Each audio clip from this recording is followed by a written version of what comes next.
Hello, and thanks for joining us on another episode of Around the Verse, our weekly look at behind the scenes of Star Citizen's development. I'm Sandy Gardner. And I'm Forrest Steffen, CG Supervisor. With CitizenCon behind us, everybody has now turned their focus onto the next releases. That's right. We got 2.6 shaping up, 3.0 is gearing up fast, and of course, Squadron 42 is moving full steam ahead. So nothing's happening then. I just wanted to say that how touched the team was for the reception that we got for the Road to CitizenCon. Yeah, it's so amazing. It's really cool to be able to show off what we've been working on as it's being developed. It is very cool, and a special thanks to all the subscribers who make that extra depth possible. That's right. So now let's check in with Phil Miller for a Foundry 42 update. Hey everyone, I'm Philip Miller, aka Miles Eckhart's chubby older brother. And I'm here to bring you the UK studio update, even though I'm currently here in Los Angeles. Could be worse. A number of us came over from the UK office to help with CitizenCon, and it was good to have the extra boots on the ground in the days leading up to the presentation, and it also gave us the chance to celebrate and have a few beers with our awesome community. CitizenCon was the ideal place to reveal the RSI Polaris. Such a nice ship, really nice. This small Corvette-class capital ship is perfect for both UE Navy and local militias. And here to talk us through the thought process that went into designing this ship is Paul Jones and Dan Yaustra. So today we are talking about the hotly anticipated, highly waited for new Corvette for Star Citizen. I think the fans have, they've had a lot of chat about this. They've been really sort of hungry to see this ship.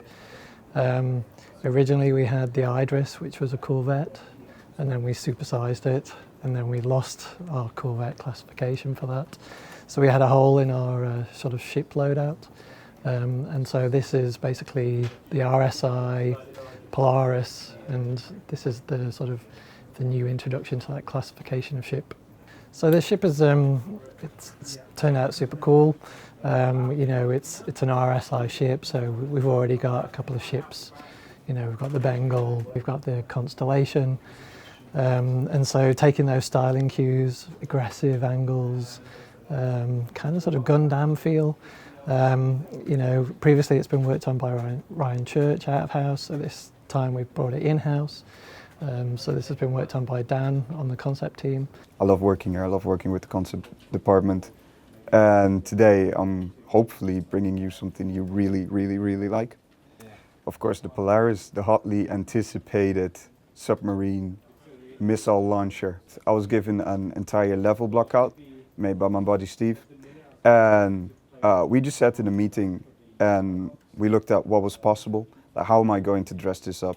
How am I going to give the ship the aesthetics that match with A, the design brief, and B, the RSI style, right? So this is a newer RSI ship. So we're going to break away a little bit, but all of the essential RSI style cues are still in there.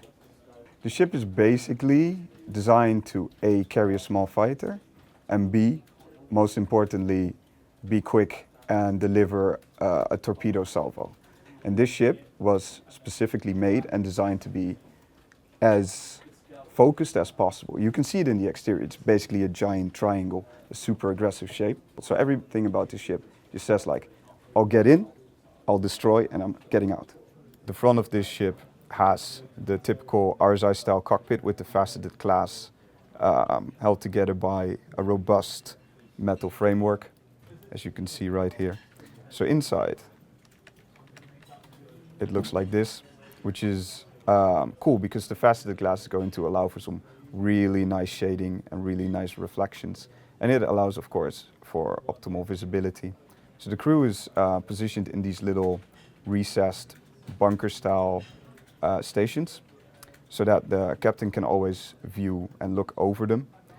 And between this is like kind of a gangway that extends into the cockpit, so you can get a really, really nice view all around you of whatever planet you're visiting. The hangar, which you can see here, with two doors. So when the doors open up, the floor rises to accommodate a smaller fighter, and then the floor just drops down again. And then you'll have your usual complement of break room, mess room, engineering, habitation, bridge, all that good stuff. So I think I think players are going to be really excited by it. You've got living quarters where the crew can hang out, shoot some pool. Through this little window you see the other end of the ship. That contains the bunking area where personnel sleeps. We've got corridors, of course. Also taking into account the new slanted angular RSI style. Of course the torpedo launchers on the bottom are super cool. You'll be able to fire 4 missiles at the same time, the biggest size missiles in the game at least. And you'll be able to fire 4 of them at the same time, which is of course amazing. Like, so these big gaping holes fire 2x2 torpedo salvos, or separately if you want, but I'd go for the firepower, of course. The missile room, so those 2x2 torpedo salvos that you just saw being fired in this shot come out of these beauties. So you got the loading mechanism right here. This guy's inspecting, just doing regular maintenance. And then the torpedoes get loaded into these slots and fire out. When this thing turns up, or you see it on the horizon, or you see it silhouetted against the nebula, you're like, I know what that is. You know, and you know, if you're on the sharp end of the stick, you're really going to want to start worrying about what's going to happen. Imagine rocking up in this ship from behind, just hitting them with the torpedo. Your enemy doesn't even know what's coming for them, and then you get out like nobody's seen you. That's super cool. And this is the one you want on your in your fleet. That's going to be your sort of mid to large size cap ship killer. You know, if you have a few of these in your fleet, then you'll be in good stead. As you can see, a lot of hard work has gone into this ship, both from Dan, the design team, the directors, across the whole company. We think it's a great addition to the fleet. You know, it's the new Corvette. You know, we really love it, and we hope that the fans do too. See you around the verse. And next we have Carson and Steve here to highlight the work being done to make sure the camera is more dynamic in-game. So one of the things that we're looking to improve on is our global camera system that we use at the moment. Essentially, all of our camera systems are kind of broken down depending on what type of camera we use. So we've got cameras for whether you're on foot, whether you're in a ship, or spectator cameras and def cams. So we're looking to basically unify all of that. We have been receiving feedback from the community, and we have noticed that players are interested in having more control over the camera and having better cameras overall. So I have been assigned with the task of improving the whole camera system, trying to get better controls, better quality in the movements, in how the camera feels, how the camera looks. So what we are trying to achieve is pretty much that. Every single day we see streams, YouTube videos, screenshots that all of our community members have made. Some of the most impressive looking stuff was basically coming from people who were using an exploit with one of our weapons, and that was allowing them to manipulate the camera in a number of different ways. So from that we basically realised that there was a demand to provide people with tools and controls, so just allowing them to make the content that they want to make. In 2.6, the fans should expect having more control to the camera. They should be able to change the lens size.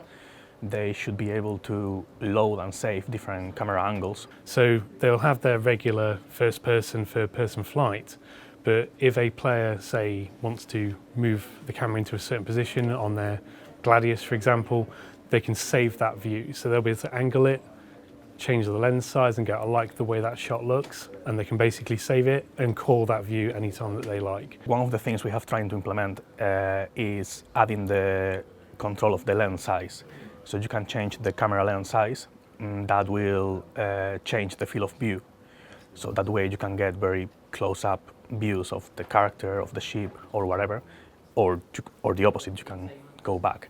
Chris himself has quite a big love for cinematography, so one of the things that he wanted to get away from is the existing system we've always had for orbit views and third person is it comes across very much as a camera on a stick, because there's no actual inertia or real movement to it. So what we've also added is what we call operator shake. So our cameras going forward will basically have a gentle movement to them, which is what you would expect if somebody was actually holding a camera filming your ship.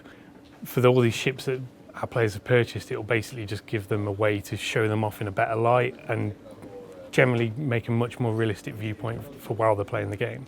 One of the things we want to try is giving the camera a shake depending on the environment. For example, if you have explosion, the camera should shake because you are close to the explosion. If you have something that affects, like a terraform, which affects the turbulence in the area, the camera should reflect that. So the plan, which is still something we want to do, is having the camera shows that shake depending on where you are in the world. If you're focusing on your ship and the ship pulls away fast, there may be a little bit of a lurp for the camera to catch up, and also when you decelerate, it may well catch up, and then a bit of smooth movement as it rolls off, making it much more of like an actual cinematic experience just during the regular gameplay. You're actually feeling more of a sensation of speed just purely through the camera. In theory, it will be much easier to fix bugs with this system because we don't have to look for the bug in different places in the code. Everything will be unified, everything will be easier to find and fix. All of this is continuing into 3.0, and we are also planning to have a spectator mode where all this camera control will also be involved. Actually, I'm looking forward to looking what people can do with the new features we're implementing. So I'm really looking forward to seeing what our players do with these new tools. Essentially, I believe that we're going to see some pretty incredible stuff straight off the bat because we see amazing things every single day that they're doing. So giving them this extra tool set, I'm loving the idea of seeing what comes back from that and what we can do to improve on that further. So during CitizenCon, we premiered the Homestead demo, which heavily featured the Ursa Rover. Carrington sat down to discuss what design did to get this versatile vehicle ready for the spotlight. At Gamescom, we made the rover work. For the first time, we showed it properly to the public. So, as people have seen in the previous ATV, the design radically changed from the previous one, but that's because we changed the metrics of a lot of stuff over the years. It was really interesting because, well, we had to look at all stuff to make it work in a new way, like we did for the ships years ago. So the thing is that the Dragonfly is something that is pretty cool because you're on a bike, but the Rover is another kind of cool because, well, this is the first real ground vehicle. This is an all-in-one, which means that obviously you can put 2 people in it at the front, but you can also put 4 people at the back on top of that, or you can replace those 4 people at the back with 4 cargo units. You can use a turret at the top, and you can basically go in some places that the Dragonfly wouldn't be really interesting to use because the Dragonfly is floating. But while you're using a vehicle, you're on the ground, you will do some nice jumps, or you will do some going into some places like the canyon in Homestead, which was really interesting. And we had some challenges for animations because obviously you're using a wheel and not just a joystick or something like that. We had some issues as well with VFX because obviously when you're going on a planet, you will have to see some dust coming from the tires, this kind of stuff. So yeah, we can see the lights as well, obviously reacting to the dirt VFX. So for example, if we go in the shadows, we can see the lights here. On the sand, it will behave differently than if it is on metal, for example. It will behave differently if it's going up and down hills or if it's on a flat surface. In third person, basically, we can see that it's a bit difficult to turn there, which is due to the material of the landing pad. But if we go on the dirt here, this is way different to turn. There's a bit of drift, for example, but also it's a bit easier to turn. So it will be, we will have to constantly try to find the friction, the good friction for every kind of surface.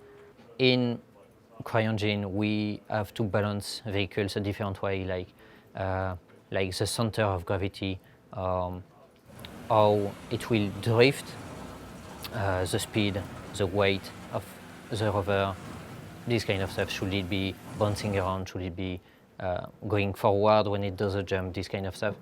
It's staying close to the ground, but we can tweak the mass on everything like this. So we can see that it's still physicalized right now. I know that Chris really liked the rover, like he liked the Dragonfly, so this won't be the last ground vehicles that we will make in the game, and hopefully this will be something really interesting to look forward, like whether it's race vehicles or utilitarian vehicles like trucks or whatever, or even offensive vehicles like, obviously, well, military stuff that we don't know what we will make right now, but this is a really interesting process.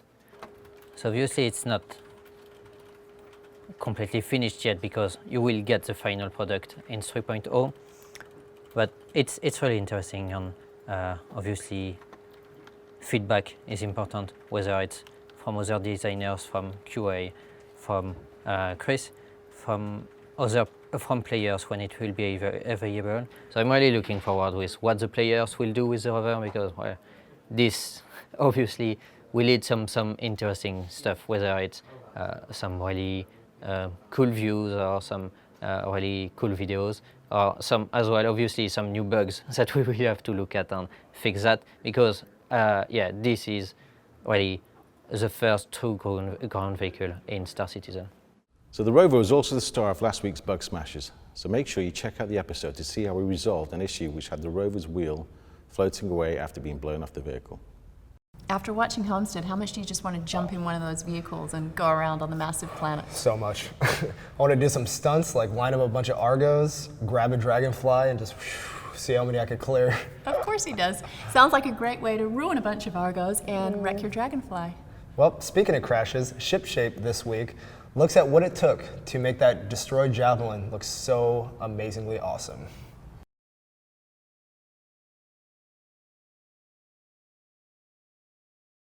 The Homestead initially was a demonstration to show the Planetary Tech V2 with all the different biomes, the snow, the desert, the forests. We kind of wanted to finish it on a high note. Basically, the challenge was to take a huge capital ship and crash it into the desert and make it look like it had been there for years and it was kind of rotting and decaying. So initially I was given a mood board by Nathan Dearsley, the art director, and this contained lots of images of decaying ships and boneyards of old crashed military ships that were kind of being salvaged, and that was kind of the starting point. There's these kind of places where cargo liners are kind of parked on a beach and the locals turn up and they kind of tear these cargo liners apart to recycle them. If you look online, you'll find very kind of fascinating ref where there's these huge boats just kind of split in two and you can see all the subdecks and decks. So that was the first port of call. Obviously, you know, there is a strong link to Jakku in episode 7. But we didn't want to religiously follow that, so we had the mood boards in place, but also kind of like Mad Max. The most recent one, obviously set in the desert. Thunderdome, episode 3 from the originals as well, was kind of looked at a lot. Simply because the whole kind of subject matter of those films is very close to what we were trying to create. So there's this kind of rich heritage of history with the ship being there, and it's okay, well, what would happen if like these nomads took it over?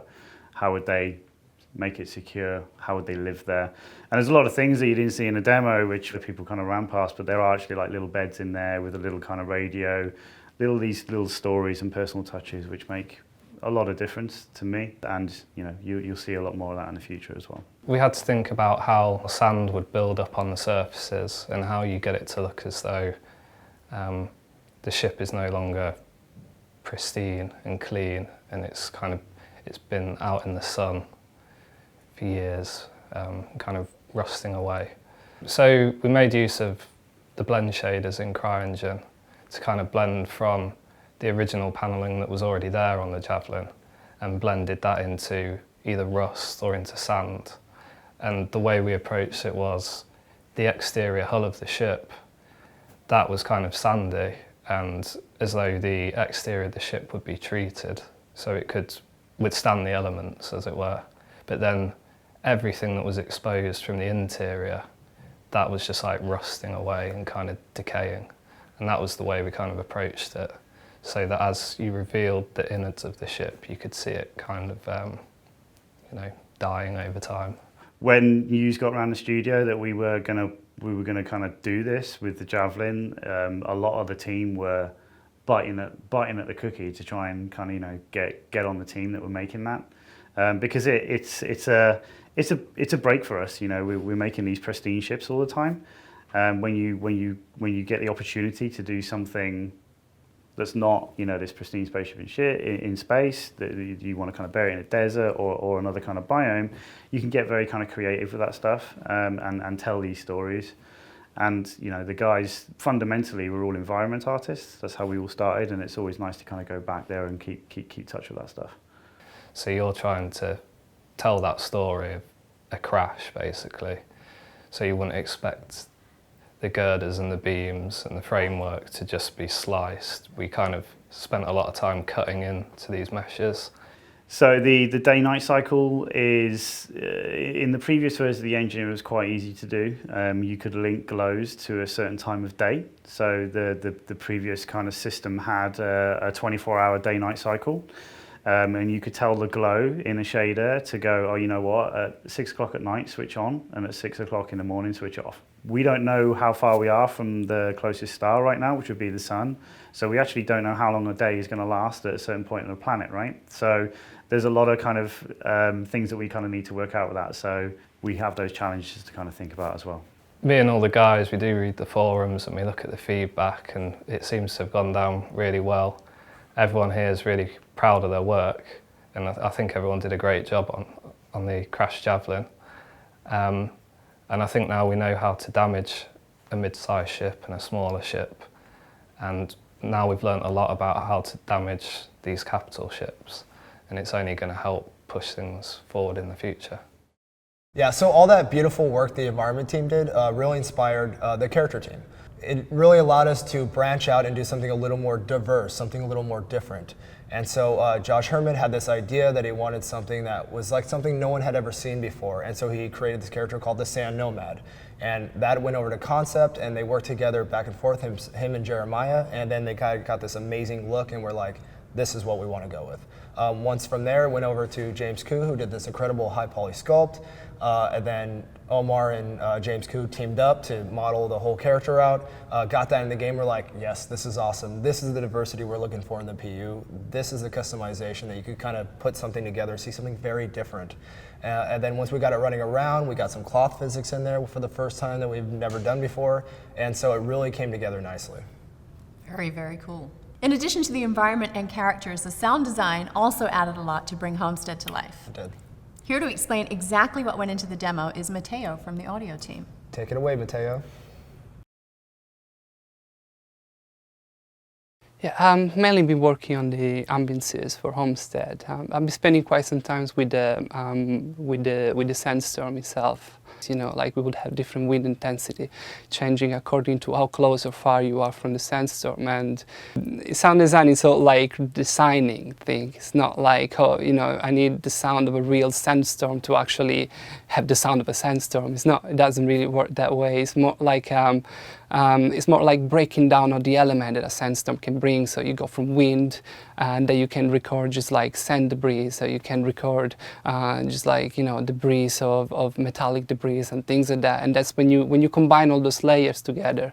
That's when you get the overall really sandstorm, and, you know, metal shaking, all those kind of stuff. But not like, you know, I would not recommend anyone to just go on a sandstorm and record it really. So this one is the sound of the debris, like metal debris. It's quite loud, but we're not gonna hear it now because the wind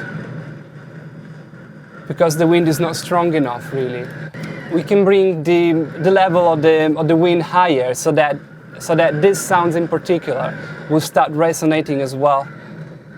And I'm just gonna do it through here.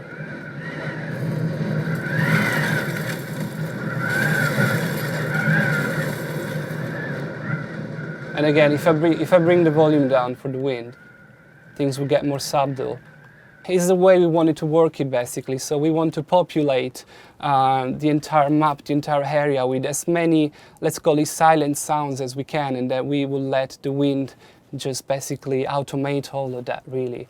So we will let the wind or any other natural elements really to basically have it, you know, to drive the audio itself. The most difficult part would be will be to actually procedurally generate sound in a way that it fits with the level. We cannot just manually put things on a level, otherwise we'll have to manually cover each planet, and that won't be possible really. Since the scale is so huge, we need to address things in a way that is as more dynamic as possible really, and that's what the real challenge is. If we jump back here on the Javelin, you can see that there are tons and tons of just like audio trigger spots, which most of them will not make any sound until there will be some wind elements. Those audio trigger spots are not making any sounds at the moment, but as I bring the Sandstorm closer, we'll start get some more wind.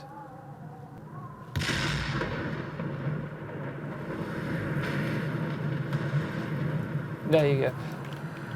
So the sensor is a bit far away, it's not that close, so the wind is not that strong really. But we are starting to get some of the elements already here, some of those debris. We can hear some rattling here as well, which is not too crazy. I mean, the Sandstorm is still far away. But as we approach as the Sandstorm gets closer,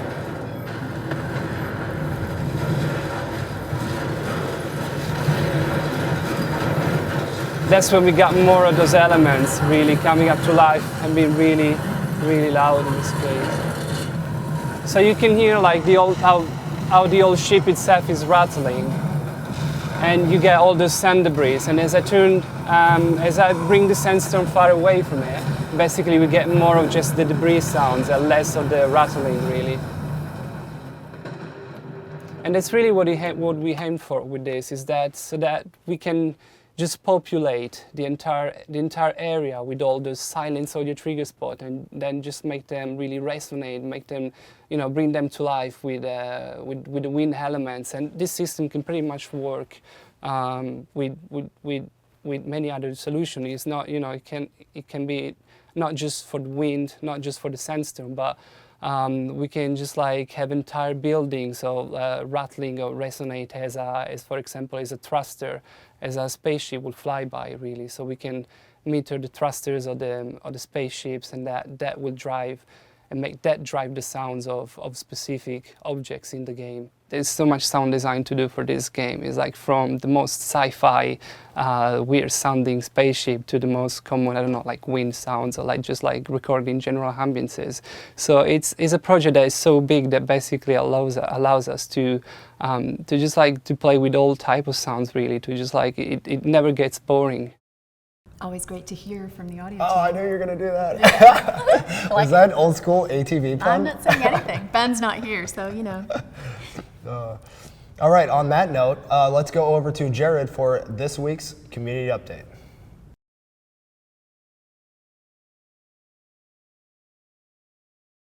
Hello everybody, Community Manager Jared Huckabee here, filling in for Tyler Wicken, who is on a well-deserved vacation with this week's community update. Let's talk about awards. Star Citizen and our partners at Turbulent recently won the Adobe and FWA Cutting Edge Award of the Year for their work on the ARC Star Map. The Star Map is one of many innovations Turbulent has brought to Star Citizen, and you can see it in action every other Wednesday in our Lore Maker's Guide to the Galaxy series of videos here on YouTube. In addition to that, the Golden Joystick Awards are one of the longest running game awards in the business, and Star Citizen is currently nominated for Most Wanted Game of the Year.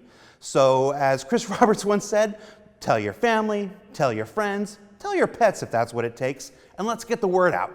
We're up against some tough competition this year, so you can vote at the link below, and voting ends October 31st. In this week's news, another issue of Jump Point magazine, our monthly behind-the-scenes look at the development of Star Citizen for subscribers, goes out tomorrow. It's just one of many perks those who subscribe receive. So if you'd like to know more, you can do so by going to robertspaceindustries.com/pledge/subscriptions. Now, who doesn't like to fly spaceships for free? We just completed our annual all ships free fly for existing backers in celebration of CitizenCon. And now we're doing another free fly for those of you who are brand new to Star Citizen. So starting tomorrow and going through October 31st, anyone who signs up for a Star Citizen account, with or without a purchase, will be able to fly one of our premier dogfighters in the Star Citizen universe, the F-7CM Super Hornet. I expect all those pirates around Yila to be cleared out in no time. So get to it. And this weekend also marks the fan-created CitizenCon Germany. Now this is a new, completely fan-organized Star Citizen event, not unlike the BritizenCon event that happened in the UK earlier this year. Several members from Foundry 42 Frankfurt are expected to be in attendance, so you can learn more about that event if you're interested in attending at citizencon.de. Of course, what would a community update be without this week's MVP? I'll tell you, the candidates for MVP every week have been racking up, and we have an abundance of deserving winners. But this week, it was Rice Maiden and their work on a 1/64th scale MISC-reliant core made from laser-cut birch plywood that caught my eye. As you can see in the photos, Rice Maiden put a lot of time and care into their work, and even linked the design files to the forums so others can benefit from their effort. So, congratulations, Rice Maiden, you're this week's MVP. Finally, looking ahead to next week is our October monthly subscribers town hall on Wednesday, October 26th. It'll be hosted live here in our LA studio with special guests Eric Kyron Davis, Forrest Steffen, and the always enlightening Sean Tracy. Look for that live on Twitch at 12 noon. With that, that's our community update for this week. So back to you, Sandy and Forrest. So I may be totally biased, but I think that Star Citizen has one of the most interesting communities out there. I think it's the best community out there. You had a good time at CitizenCon, which is why it's incredible when we get to meet our backers in person, like at CitizenCon, and all the bar citizens that we have. That's right. Because without them, we just wouldn't be here. That is true. And all of your support, subscribers and backers, make it so that we get the chance to create the game that we've always wanted to. Yeah. So tune in tomorrow at 8 a.m. Pacific, 4 p.m. GMT to join us for Reverse the Verse. And until next week, we will see you around the verse.